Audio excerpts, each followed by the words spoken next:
আসসালামু আলাইকুম। আমি মোহাম্মদ আইব হোসেন রনি। আমি আজকে একটা টপিকস নিয়ে আলোচনা করতে যাচ্ছি, যে টপিকসটা ম্যাক্সিমাম স্টুডেন্টের মোটামুটি সমস্যা থাকে। তো এই টপিকসটা 9-10 এ আছে, এসএসসি তে আছে, এইচএসসি তে আছে। আচ্ছা, এই টপিকসটা একটা এইচএসসি এর স্টুডেন্টও দেখি অনেক সময় অনেক কনফিউশনের মধ্যে থাকে। তো এই কনফিউশন দূর করার জন্য, যেহেতু এই টপিকসটা আহ, খুব গুরুত্বপূর্ণ একটা অংশ, সেই ক্ষেত্রে এই টপিকসটাকে কিভাবে সবচেয়ে সহজ করে বোঝানো যায় সেই কৌশলে আজকে বোঝাবো তোমাদের। তো এই ভিডিওটা তোমরা শেষ পর্যন্ত দেখবা, যাতে তোমরা ত্রিকোণমিতির এই অংশটুকুতে নেক্সট টাইমে কোনো ধরনের প্রবলেম যাতে ফেস না করো। তো আজকে চলো ত্রিকোণমিতির সেই অংশটুকুতে আমরা শুরু করি, যে অংশটুকু হলো চতুর্ভাগ সংক্রান্ত। এটা নবম শ্রেণীর আহ, কৌণিক দূরত্বের পরিমাপ এই অধ্যায়ে আছে, এবং দশম শ্রেণী, এটা দশম শ্রেণী যেমন বর্তমানে এসএসসি পরীক্ষার্থী যারা, তাদের উচ্চতর গণিতে আছে, এবং এইচএসসি তে এটা সপ্তম অধ্যায়ে আছে। তো এর জন্য আমাদের এই অংশটুকু খুবই গুরুত্বপূর্ণ। তো এই বিষয়ে আজকে তোমাদের একটু ক্লিয়ার করব। তো চলো শুরু করা যাক। প্রথমে আমি এখানে সাইন, টেন, কস তিনটা অনুপাতের লিখে রাখছি এই পাশে। আমরা ত্রিকোণমিতিতে 6টা অনুপাত সম্পর্কে জানি। কোন 6টা? সাইন, কট, টেন, কট, সেক, কোসেক, এই 6টা অনুপাত আমরা জানি। এখন এই 6টা অনুপাত নিয়ে আমাদের যত ধরনের কোণ আসুক না কেন, আমরা একটা নিয়মে শিখি, এবং একটা নিয়মে শিখলে যাতে আমরা এই নিয়মটা দিয়ে যত বড় কোণই আসুক না কেন, আমরা এটাকে ক্লিয়ার করতে পারি। তো আজকে আমি তোমাদেরকে সবচেয়ে সহজভাবে শেখাবো। তো চলো, এইখানে আমি একটা ফর্মুলা লিখে রাখছি। ফর্মুলাতে এখানে আছে সাইন এন গুণ 90 ডিগ্রি প্লাস মাইনাস থিটা। এখন এইখানে আমাদের যে কোনো অনুপাত আসতে পারে। এখানে আমাদের সাইনের জায়গায় 6টা অনুপাতই আসতে পারে। যেই অনুপাতই আসুক না কেন আমরা এই ফর্মুলাতেই করব। আমি উদাহরণস্বরূপ এখানে সাইন দিয়ে রাখছি। আচ্ছা, মূলত হলো আমার এই অংশটুকুতে কাজ। আচ্ছা, এখন প্রথম কাজটা হলো এইটা। দ্বিতীয় যে কাজটা, সেই কাজটা হলো এইখানে। প্রথম কাজ, এইখানে যেটা করব সেটা হলো অনুপাতের পরিবর্তন করব, আর এইখানে যে কাজটা করব সেটা হলো চিহ্নের পরিবর্তন করব। এখন আমরা দুইটা ধাপে বুঝবো যে এখানে চিহ্নের পরিবর্তন হবে কি হবে না। আচ্ছা, এখন যদি এই ফর্মুলাতে আমরা প্রথমে আসি, যদি আমাদের এন এর মান জোড় হয়, তাহলে অনুপাতের পরিবর্তন হবে না। এইখানে যদি এন এর মান জোড় হয় তাহলে পরিবর্তন হবে। আমাদের যত ধরনের কোণ থাকবে না কেন, আমরা এটাকে 90 দিয়ে করব। 90 দিয়ে, 90, 180 থাকলেও 90 দিয়ে করব, আবার 270 ডিগ্রি থাকলেও 90 দিয়ে করবো, 360 ডিগ্রি থাকলেও 90 দিয়ে করবো। যেমন ধরো মনে করলাম 180 কে আমরা লিখতে পারি 2 গুণ 90, 180। আবার আমরা লিখতে পারি যে 3 গুণ 90 সমান সমান 270 ডিগ্রি। আবার আমরা যদি 4 গুণ 90 লিখি, তাহলে আমরা পাবো 360 ডিগ্রি। তাহলে আমাদের এই কোণগুলো আমাদের আমরা 90 দিয়ে ভাঙিয়ে করবো এই ফর্মুলা। তাহলে আমাদের এখন 90-র মান যদি জোড় হয়, তাহলে এইটার সামনে যে অনুপাতটা থাকবে সেটা পরিবর্তন হবে না, এই যে লিখছি। আর যেটা 90-র সামনে যদি আমার এই মানটা এন এর মানটা পরিবর্তন, সরি, এন এর মানটা যদি বিজোড় হয়, তাহলে সেক্ষেত্রে পরিবর্তন হয়ে যাবে অনুপাত। আচ্ছা, এখন এন এর মান 1, 2, 3, 4, 5 যে কোনো মানের উপর ডিপেন্ড করবে এটা কি আমাদের অনুপাতটা পরিবর্তন হবে কি হবে না। তো চলো একটা ছোট্ট উদাহরণের মাধ্যমে আমরা এটাকে করি।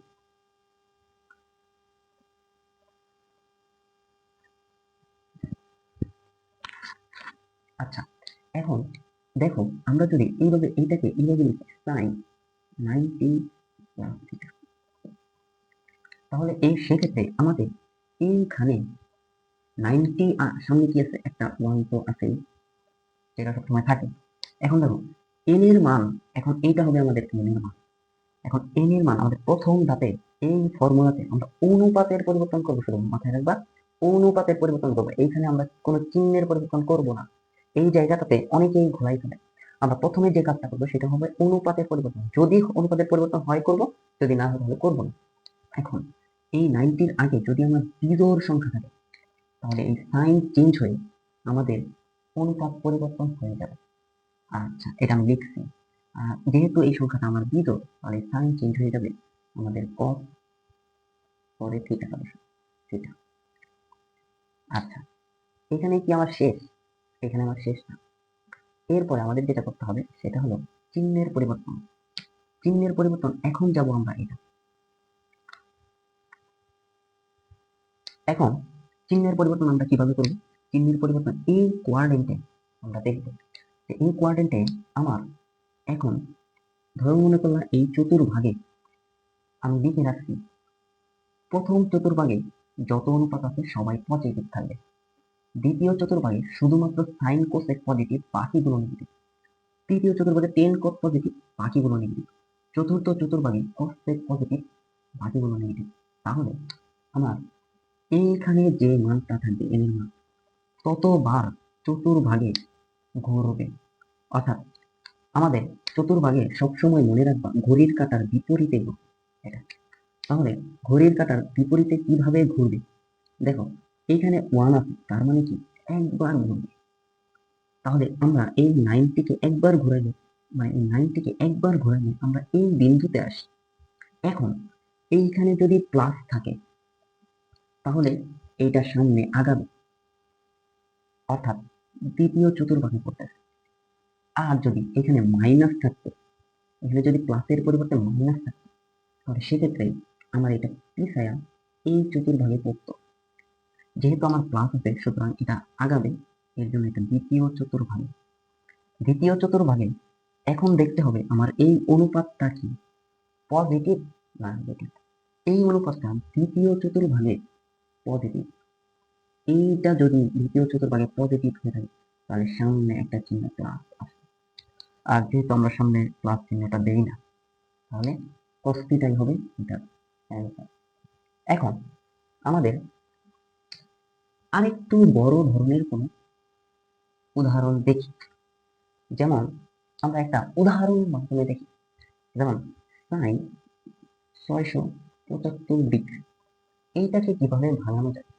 সবসময় মনে রাখবা আমাদের এইখানে যত ধরনের কোণ থাকবে সবগুলাকে এই ফর্মুলাতে নিয়ে আসবে, এই ফর্মুলাতে নিয়ে আসবে। তাহলে 675-কে তুমি কত গুণ করলে, মানে 90-এর সাথে কত গুণ করলে তুমি 675 পাও, অথবা 675-এর কাছাকাছি একটা মান। দেখো আমরা যদি 675-কে 7 দিয়ে গুণ করি তাহলে 690-কে আমরা যদি 7 দিয়ে গুণ করি তাহলে 0, 7, 9, 63, 630 ডিগ্রি। 8 দিয়ে দিলে এটা বেশি হয়ে, তাহলে আমরা এটাকে কিভাবে বানাইতে পারি? এটাকে আমরা তাহলে 7 দিয়ে বানাবো, তাহলে 7 গুণ 90 প্লাস এখন 630 ডিগ্রি হয়েছে। তাহলে তোমার আর কত ডিগ্রি দিলে 675 ডিগ্রি হবে? 45 ডিগ্রি দিলে হবে। তাহলে আমরা 45 ডিগ্রি দিলে এই পুরোটাকে আমরা লিখতে পারি। তাহলে দেখো তো এই ফর্মুলাতে চলে আসো না, তোমার যত কোণই থাকুক না এই ফর্মুলাতে নিয়ে আসবে। এখন আমরা এই ফর্মুলাতে যে কাজটা করব, আবারও বলতেছি, প্রথমে অনুপাতের কাজ করব, তারপরে এই ফর্মুলা থেকে আমরা যখন কোয়াড্রেন্টে যাব তৃতীয় ধাপে তখন আমরা এটাকে চিহ্নের পরিবর্তন করব। তাহলে দেখো যদি n এর মান বিজোড় হয়, লিখে রাখি n এর মান বিজোড় হলে অনুপাতের পরিবর্তন হবে। তাহলে সাইন আছে, তাহলে মনে রাখবা সাইন পরিবর্তন হয়ে যায় কস, টেন পরিবর্তন হয়ে যায় কট, সেক পরিবর্তন হয়ে যায় কোসেক। তাহলে সাইন যেহেতু বেজোড় আছে n এর মান, তাহলে বেজোড় হলে অনুপাতের পরিবর্তন হবে, সুতরাং সাইন পরিবর্তন হয়ে যাবে কস। কস কত ডিগ্রি? 45 ডিগ্রি। এখন দেখো, এখন আমরা যাবো এই কোয়াড্রেন্টে। কোয়াড্রেন্টে আমরা দেখব যে এখানে কোন চিহ্নটা বসে, পজিটিভ হবে না নেগেটিভ। এখন কোয়াড্রেন্টে আমার এইটাকে 7 বার ঘোরাইতে হবে বিপরীত দিকে, ঘড়ির কাঁটার বিপরীত। তাহলে 7 বার ঘোরাইলে মনে রাখবা, আমি একটা টেকনিক বলে দিই, সেটা হলো তোমার যদি n এর মান খুব বড় একটা মান আসে, যেমন ধর্মন করলাম তোমাদের এরকম আসছে সাইন 2080 ডিগ্রি, এরকম থাকতে পারে বড় একটা মান থাকতে পারে, তাহলে ওইটাকে তোমরা কিভাবে ভাঙাবে এটাও আমি দেখাবো। আচ্ছা, এইটাকে তোমরা কিভাবে ভাঙাবে? তখন তোমাদের এই ভাঙানোর পরে এইখানে একটা সংখ্যা বড় চলে আসবে না, তাহলে এই বড় সংখ্যার জন্য আমি কি এতবার ঘোরাবো? এতবার ঘোরানোর আমার সময় আছে না। এর জন্য আমার যে কাজটা করতে হবে, এটা একটা টেকনিক হলো যে আমরা এটাকে 4 দিয়ে ভাগ দিয়ে দিই। কত দিয়ে? তাহলে 4 দিয়ে যদি 7কে ভাগ করি, তাহলে 4 কে 4। তাহলে ভাগ করার পরে 4 দিয়ে ভাগ করার পরে আমার ভাগশেষ যত থাকবে ওইটাই হবে কতবার ঘোরাবার জন্য। তাহলে 4 দিয়ে ভাগ করলে ভাগশেষ থাকে 3। তাহলে তুমি 3 বার পাবে, 1 বার, 2 বার, 3 বার। এখন বলছেন প্লাস থাকলে আমি সামনে আগাবো, আর যদি মাইনাস থাকতো তাহলে পিছিয়ে যাও। তাহলে সামনে আগানোর জন্য আমার এই চতুর্ভাগে পড়তে হবে। তাহলে এই চতুর্ভাগে আমার চতুর্ভাগে আমার সাইন কি পজিটিভ না নেগেটিভ? দেখো সাইন নেগেটিভ, কারণ কস পজিটিভ। তাহলে এর জন্য আমার এর আগে চিহ্ন চলে আসবে, যেহেতু সাইন নেগেটিভ, সুতরাং এর জন্য চিহ্ন চলে আসবে মাইনাস। এখন তোমরা বলতে পারো স্যার এখানে তো কজ আছে। এই প্রবলেমটাই ম্যাক্সিমাম স্টুডেন্টের হয় যে আমরা এইটা দেখে পরিবর্তন করে দিচ্ছি না, আমাদের প্রশ্নে যেটা থাকবে সেই অনুপাতকে দেখে চিহ্নটাকে পরিবর্তন করতে হবে। তাহলে এই মাইনাস কস 45 ডিগ্রি হবে অ্যান্সার, অর্থাৎ মাইনাস কস 45 ডিগ্রি হলো 1/√2। এটাই হলো কাঙ্ক্ষিত অ্যান্সার। এখন চলো আমরা একটা বড় মান দিয়ে দেখাই। আমি একটা বড় মান, যেমন ধরো একটা বড় মান নিই, তাহলে বড় মান যদি নেই সেই মান দিয়ে দেখাই, তোমরা আরো একটু ক্লিয়ার হবা। যেমন ধরো আমাদের cos মাইনাস 2580 ডিগ্রি। এখন মনে রাখবা, আমি এর আগে একটা টিউটোরিয়াল তোমাদের দিয়েছি, খাতায় লিখে, যে যদি আমাদের কোনো যে অনুপাতের মাঝখানে যদি মাইনাস থিটা থাকে, তাহলে কোনটার ক্ষেত্রে, এই 6টা অনুপাতের ক্ষেত্রে কিভাবে হবে, তোমরা ওই ভিডিওতে দেখে আসবে। তারপর আমি একটু সংক্ষিপ্ত বলে দিচ্ছি যে যদি সাইন মাইনাস থিটা থাকে তাহলে তোমার সাইন থিটা হবে এবং এই মাইনাসটা সামনে চলে আসবে। কস থিটার ক্ষেত্রে, কস মাইনাস থিটার ক্ষেত্রে মাইনাস কস থিটা হবে। এভাবে আচ্ছা, কস মাইনাস 2580, এখন এই মানটা একটু বড়, এই মানটাকে আমরা কিভাবে করব দেখো। তাহলে আগের নিয়মে করব। আমার এইখানে তোমরা মনে রাখবা, যত বড় কোণই হোক না কেন আমাদের এই ফর্মুলায় নিয়ে আসবে। এক কথায় আমাদের এই ফর্মুলা নিয়ে আসতে পারলে আমরা যে কোনো ভাবেই এটা করতে পারবো। তাহলে এখানে যদি 5000 লিখতে থাকি, 10,000 লিখতে থাকি, তখন আমরা এইভাবেই করবো। শুধুমাত্র তুমি একটা 90 নিয়ে ভাঙো। তাহলে তুমি এখানে যদি 90 নিয়ে ভাঙো, তাহলে এটা তোমার হবে cos, এটা 90 দিয়ে ভাঙলে তাহলে আমাদের 28। এখন আমাদের মনে রাখতে হবে, তো মনে রাখতে হবে যে আমি আগের ভিডিওগুলোতে যে আগের আমি একটা লেকচার দিয়েছি যে যেখানে খাতায় বোঝানো হচ্ছে যে cos মাইনাস থিটা সমান সমান আমরা জানি cos থিটা, তাহলে cos 2580 ডিগ্রি।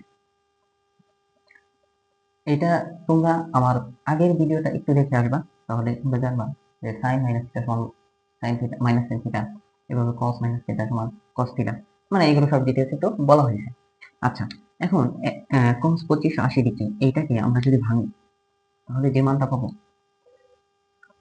তাহলে এটাকে 28 দিয়ে ভাঙবো, 28 ইন্টু 90 হবে, 28 ইন্টু 90, 28 ইন্টু 90, এটাকে যদি আমরা ভাঙি তাহলে 2520 ডিগ্রি হয়। তোমরা গুণ করে দেখো যে এটা 2520 ডিগ্রি হবে। তাহলে 2520 ডিগ্রি আর এখানে হলো কত, 80। তাহলে আমাকে আর কত লিখতে হবে, কত কম লিখছি, তাহলে 60 কম লিখছি, তাহলে আমার 60 যোগ করে দিতে হবে।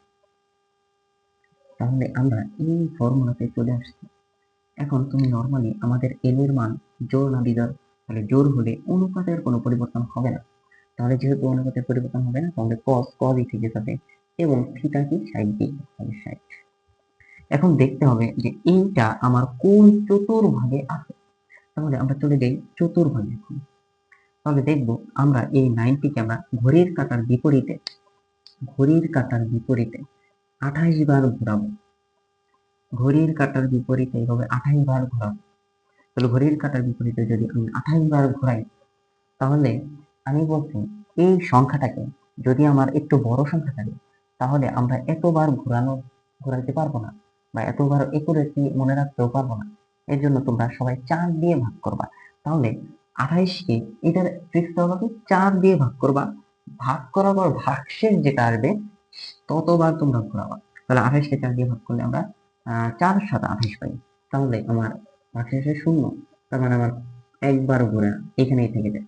তাহলে যেহেতু এখানে প্লাস আছে, সুতরাং আমার সামনের ঘরে অর্থাৎ প্রথম চতুর্ভাগ। তাহলে প্রথম চতুর্ভাগে আমরা জানি যে সব পজিটিভ, মানে সব অনুপাতই পজিটিভ, সুতরাং cos 60 ডিগ্রি যা আছে তাই হবে, অর্থাৎ cos 60 ডিগ্রি মানে হলো তোমাদের হাফ। এটাই আছে। আশা করি তোমরা এই অঙ্কগুলো সুন্দরভাবে ক্লিয়ারলি বুঝতে পারছো।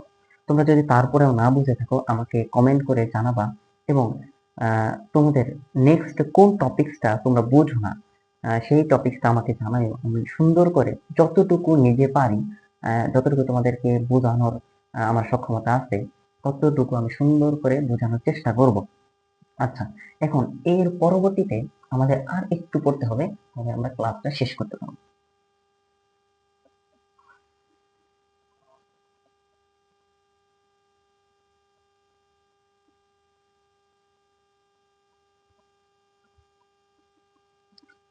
তাহলে আমাদের এখন আরেকটু দেখতে হবে যে আমি এখানে কিছু ডিগ্রিতেও মান লিখে আছি, রেডিয়ান আমাদের জানতে হবে যে 90 ডিগ্রি এটা রেডিয়ানের মান হলো π/2। আমাদের 60 ডিগ্রি এটা রেডিয়ানের মান হলো π/3। আমাদের 45 ডিগ্রি এটা রেডিয়ানের মান হলো π/4। আমাদের 30 ডিগ্রি এটা মান হলো π/6। আমাদের 180 ডিগ্রি এটা শুধু পাই, মানে যেটা 180। আচ্ছা, এখন আমাদের যদি লিখি 360 ডিগ্রি, তাহলে এটা হবে 2 পাই। যদি আমি 270 ডিগ্রি লিখি, তাহলে এটা হবে 3π/2। তোমাদের এই পাশে এইগুলো সবগুলো আমি রেডিয়ানেও লিখে রাখছি, যাতে তুমি বুঝতে পারো 90টা মানে কোনটা, 180 মানে কোনটা, এবং সবগুলো রেডিয়ানের মানগুলো আমাদের জানতে হবে। আমাদের শুধুমাত্র ডিগ্রিতেই আসবে না, আমাদের এই মানগুলো রেডিয়ানেও আসবে। তো আমাদের রেডিয়ানেও জানতে হবে। এই অঙ্কগুলো রেডিয়ানে অনেকেই ভুল করে ফেলে। রেডিয়ান মানগুলো আর ডিগ্রি মানগুলো সেম, এটা তারা না বুঝতে পেরে ভুল করে ফেলে। তাহলে আমরা চলো এরকম একটা উদাহরণ দেখি। তার মনে করো সাইন 7π প্লাস π/3, এটাকে আমরা কিভাবে করবো? এখানে আছে 7π প্লাস π/3, এটা রেডিয়ান মান এভাবে। তাহলে আমি বলছি পৃথিবী যেভাবেই থাকুক না কেন, আমাকে এই ফর্মুলাতে নিয়ে আসতে হবে। তাহলে এই ফর্মুলাতে আমরা যদি নিয়ে আসতে চাই, তাহলে এখানে আছে সাইন। খেয়াল করো, আমরা সবসময় কি মান আনবো? এখানে একটা 90, 90 মানে কি? π/2। 90 মানে π/2। তাহলে কোনোভাবে এই পায়ের নিচে যদি আমি একটা 2 দিয়ে দিই, তাহলে সামনে একটা 2 দিয়ে দিলেই তো কাটাকাটি হয়ে পাই থাকতেছে। তাহলে আমার এখানে 7 ছিল, 7টা 7 এর জায়গায় থাকবে। তাহলে এটা প্লাস π/3। বুঝতে পারছি? পাই যদি থাকে তাহলে π/2 বানানো সহজ, খালি একটা 2 নিয়ে এসে আর সামনে 2 দিয়ে দিব, তাহলে কাটাকাটি আগেরটাই থাকবে। তাহলে 7 তো এটার সাথে গুণ হবে, 7 দুগুণে 14। তাহলে 14 আমার এখানে আসতেছে সাইন 14π/2 প্লাস π/3। একটু মুছে দিচ্ছি উপরেরটা। দেখো, এখন আমার এটা সাইন, সরি, আমার এটা সাইন। দেখো, এইটা কিন্তু আমার এই ফর্মুলা, এই পুরোটা কিন্তু আমাদের এই ফর্মুলা চলে আসছে n into 90 degree plus theta, n into 90 degree plus theta. তাহলে n into 90 degree plus theta যদি আমাদের n এর মান জোর হয়, তাহলে এই অনুপাতটা চেঞ্জ হবে না বলছি। তাহলে সাইন থিটাটা কি? থিটা হলো π/3। এখন আমরা দেখব এটার সামনে কি চিহ্ন আসবে। এটা এখন দেখতে হবে আমার এইটুকু অংশটুকু কোন চতুর্ভাগে আছে। তাহলে কোন চতুর্ভাগে আছে সেটা আমার জানতে হবে। তাহলে এই π/2 কে আমার 14 বার ঘোরাইতে হবে এভাবে। তাহলে এভাবে 14 বার ঘোরাও। তাহলে 14 কে আমরা কত দিয়ে ভাগ দিব? 4 দিয়ে ভাগ দিব। 4 দিয়ে ভাগ দিলে 4 পাঁচা সরি 3 4 12, তাহলে 3 4 12 আমাদের ভাগশেষ থাকে 2, তাহলে ভাগশেষ যতবার থাকবে ততবারই ঘোরাবো, তাহলে 2 বার ঘোরাবো, 1 2। যেহেতু এখানে প্লাস আছে তাহলে সামনে আরো এই চতুর্ভাগে, তাহলে এই চতুর্ভাগে সাইন কি পজিটিভ না নেগেটিভ? সাইন হলো নেগেটিভ, এটা তৃতীয় চতুর্ভাগে টেন কট পজিটিভ, সুতরাং এখানে মাইনাস। তার মানে একটু দেখতে তোমাদের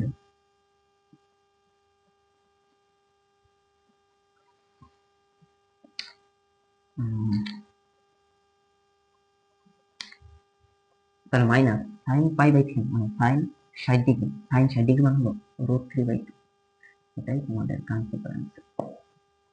আশা করি তোমরা এই পড়াটুকু সবটুকু বুঝতে পারছো। এখন এই ভিডিওটা আর দীর্ঘায়িত করতে চাই না, তোমাদের যত ধরনের প্রবলেম থাকবে তোমরা কমেন্টে জানাবা, তাহলে সেই অনুযায়ী আমি তোমাদেরকে ভিডিও দিতে পারবো এবং তোমরা ওইটা বেসিকটাকে ক্লিয়ার করতে পারবো।